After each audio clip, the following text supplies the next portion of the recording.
E estamos de volta aqui com a temporada Creio e agora nós queremos levar até você toda a riqueza dos detalhes de uma meditação muito bonita que o missionário de vida da comunidade de Aliança de Misericórdia, que se chama Paulo Rafael, ele vai fazer pra gente, mostrando com didática e com simplicidade a riqueza de Jesus, da figura de Jesus. Ele que foi obediente até a morte de cruz para nos dar a vida e nos dar a vida em abundância. Vamos acompanhar.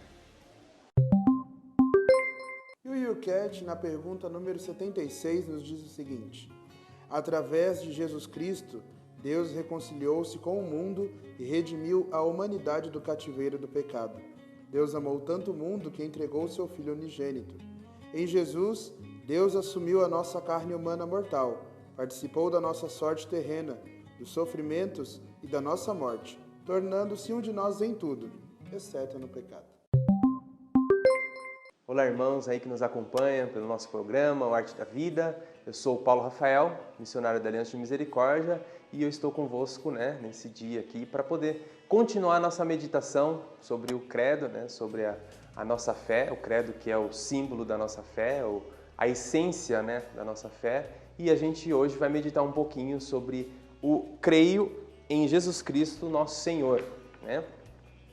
Nós, nesse ponto, chegamos aí exatamente no centro da nossa fé. Jesus Cristo, ele é o centro da fé, e quando a gente vai falar e meditar sobre o Cristo, de fato, ali o cerne. Então, para você que nos acompanha, se você é catequista, se você seja lá uma pessoa de fé que está em casa, entender e compreender quem é o Filho de Deus, ajuda muito você, no caso, a exercitar a sua fé, tanto na sua vida de oração, tanto na sua vida de testemunho para os outros, na catequese. Então é muito importante a gente compreender quem é Jesus, a identidade de Cristo. Isso nos ajuda a ser cristãos melhores. Então, a gente vai fazer de forma de perguntas, porque facilita também para que a gente possa compreender. E a primeira pergunta que vem é a seguinte: o que significa dizer que Jesus é o Filho unigênito de Deus? Como eu disse, a gente tem nesse ponto o centro da nossa fé. No Evangelho existem diversas passagens, em todos os Evangelhos, mas em específico no momento do batismo e no momento da transfiguração, onde abre o céu e vem uma voz do céu onde diz, onde o Pai diz, os únicos momentos onde Deus Pai fala no Evangelho. Ele fala: eis meu Filho, muito amado, escutar. Então, é o momento que Deus chama Cristo Jesus de Filho.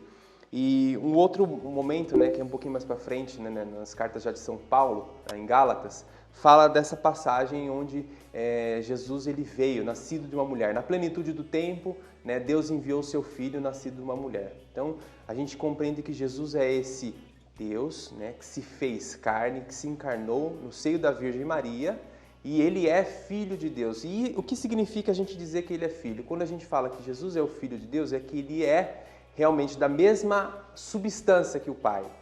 Entre Jesus e o Pai não existe uma diferença no sentido de substância. Ele é igual ao Pai, ele é da mesma substância. Ele é, como a gente diz no credo, que tem outro credo que é o niceno-constantinopolitano, fala lá que ele é consubstancial ao Pai, ou seja, ele tem a mesma substância do Pai. Ele não é diferente em substância porque ele é realmente filho. Mas nós somos filhos adotivos, Eu, você que acompanha esse programa nesse momento, nós em Jesus nos tornamos filhos de Deus. Nós não somos filhos como Jesus é filho do Pai, mas nós somos filhos no Filho. Então Jesus, ao assumir a natureza humana, ele dá a nós o acesso direto ao Pai, aquele acesso que já tinha sido, digamos assim, cortado por causa da nossa infidelidade na aliança com o pecado.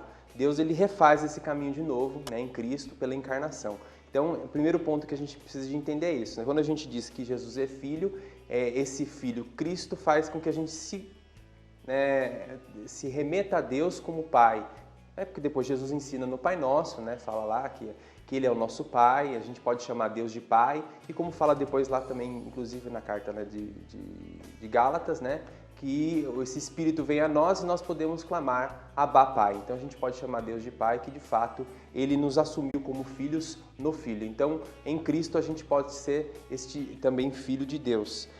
Segunda pergunta: como podemos compreender a união hipostática de Cristo? Aí já falaram uma palavra difícil, o pessoal que mandou aí a gente responder as perguntas do programa coloca a gente numa fria, né? Então, o que significa dizer que, podemos dizer que compreender a união hipostática? O que é a união hipostática? A união hipostática é a união da pessoa humana e divina. Então, a gente sabe que Jesus, antes de ser Jesus Cristo, ele é a segunda pessoa da Trindade. Então, a gente sabe que é o Pai, o Filho e o Espírito Santo. Então, num dado momento, Deus, na sua misericórdia, quis enviar o Filho dele para nos redimir dos nossos pecados. Então, a segunda pessoa da Trindade, Deus, que era a palavra, como fala no Evangelho lá de São João, começa lá, no princípio era o Verbo, e o Verbo estava com Deus, e o Verbo era Deus, e depois um pouquinho mais para frente, lá no versículo 14, de capítulo 1 de João, do Evangelho de João, fala lá, e o Verbo divino se fez carne e habitou entre nós. Então, quando esse Logos divino, a segunda pessoa da Trindade, se fez homem, ele assumiu a carne humana.